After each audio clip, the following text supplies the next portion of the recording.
اگر رمضان میں آپ سے کوتاہی ہو گئی، اگر آپ ویسی عبادت نہ کر سکے جیسا دل چاہتا تھا، اگر قرآن، تہجد، دعا یا توبہ میں کمی رہ گئی، تو مایوس نہ ہو۔ اللہ نے ایک بار پھر اپنے بندوں کے لیے رحمت کے دروازے کھول دیے ہیں۔ یہ عام دن نہیں ہیں۔ ذی الحج کے پہلے 10 دن اللہ تعالیٰ کے نزدیک نیک اعمال کے لیے سب سے زیادہ محبوب دن ہیں۔ رسول پاک صلی اللہ علیہ وآلہ وسلم نے فرمایا، کوئی دن ایسا نہیں جس میں نیک عمل اللہ کے نزدیک ان 10 دنوں سے زیادہ محبوب ہو۔ اگر آپ حج پر نہیں جا رہے، تب بھی رحمت، مغفرت، ذکر، صدقہ، روزہ، قرآن اور سچی توبہ کے دروازے آپ کے لیے کھلے ہیں۔ ان قیمتی دنوں کو سال کے دوسرے دنوں کی طرح گزرنے نہ دیں۔ ان دنوں میں کیا کریں؟ نمبر 1، 5 وقت کی نماز۔ سب سے پہلے اپنی نمازیں درست کریں۔ صرف پڑھنا نہیں، دل کے ساتھ سکون سے، خوبصورتی سے نماز ادا کریں، کیونکہ جس کی نماز سنور گئی، اس کی زندگی سنورنے لگتی ہے۔ نمبر 2، تہجد کو زندگی میں لائیں۔ کوشش کریں کہ ان 10 دنوں میں رات کو اٹھیں۔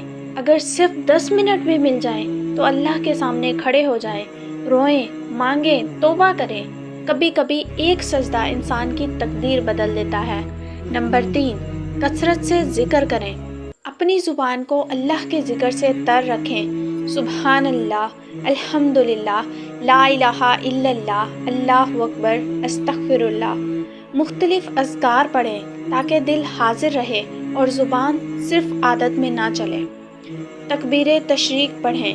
اپنے دل کو تکبیر سے بھر دیں۔ چلتے پھرتے، کام کرتے، اٹھتے بیٹھتے، اللہ اکبر، لا الہ الا اللہ، واللہ اکبر وللہ الحمد۔ اتنا پڑھیں کہ دل گواہی دے، اللہ ہر چیز سے بڑا ہے، میری پریشانیوں سے بھی، میرے خوف سے بھی اور میری خواہشات سے بھی۔ نمبر 5، صدقہ کریں، چاہے تھوڑا ہی کیوں نہ ہو۔ ایک مسکراہٹ، ایک کھانا، کسی کی مدد، کسی کے لیے دعا، اللہ کے نزدیک کوئی نیکی چھوٹی نہیں۔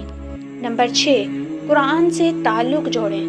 روز تھوڑا ہی صحیح، قرآن ضرور پڑھیں۔ قرآن صرف ثواب نہیں دیتا، دلوں کو زندہ بھی کرتا ہے۔ نمبر 7، معاف کرنا سیکھیں۔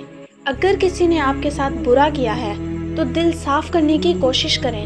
یاد رکھیں، جو دل لوگوں کو معاف نہیں کر سکتا، وہ راتوں کو اللہ کے سامنے سکون سے کھڑا بھی نہیں ہو سکتا۔ سلام دعا قائم رکھیں، رشتے نہ توڑیں۔ نمبر 8، کسی کو تکلیف نہ دیں، نہ زبان سے، نہ رویے سے، نہ سوشل میڈیا پر۔ ہو سکتا ہے آپ کا ایک جملہ کسی کے دل کو زخمی کر دے۔ نمبر 9، حسد سے بچیں۔ کوئی زیادہ عبادت کر رہا ہے، کوئی بڑی قربانی کر رہا ہے، کوئی عید کی اچھی تیاریاں کر رہا ہے، دل میں حسد نہ آنے دیں، کیونکہ حسد نیکیوں کو ایسے کھا جاتا ہے جیسے آگ لکڑی کو۔ ایک آخری اور خاص عمل، اگر ہو سکے تو عرفہ کا روزہ رکھیں، روزانہ استغفار کریں، والدین کے لیے دعا کریں اور ہر دن کم از کم ایک نیکی چھپ کر ضرور کریں جسے صرف اللہ جانتا ہو۔ آخر میں ایک پیغام آپ سب کے نام، ہو سکتا ہے یہ 10 دن آپ کی زندگی بدل دیں۔ ہو سکتا ہے ایک سچی توبہ، ایک آنسو، ایک دعا آپ کو اللہ کے بہت قریب کر دے۔ اس لیے ان دنوں کو غفلت میں ضائع نہ کریں، کیونکہ ہر کسی کو یہ مبارک دن دوبارہ نصیب نہیں ہوتے۔ اگر آپ کو یہ ویڈیو پسند آئی ہے تو میرے چینل کو سبسکرائب کریں، ویڈیو کو لائک کریں، زیادہ سے زیادہ شیئر کریں تاکہ یہ ویڈیو میرے اور آپ کے لیے صدقہ جاریہ بن سکے۔ شکریہ، اللہ حافظ، ملتے ہیں اگلی ویڈیو میں، تب تک کے لیے اللہ حافظ۔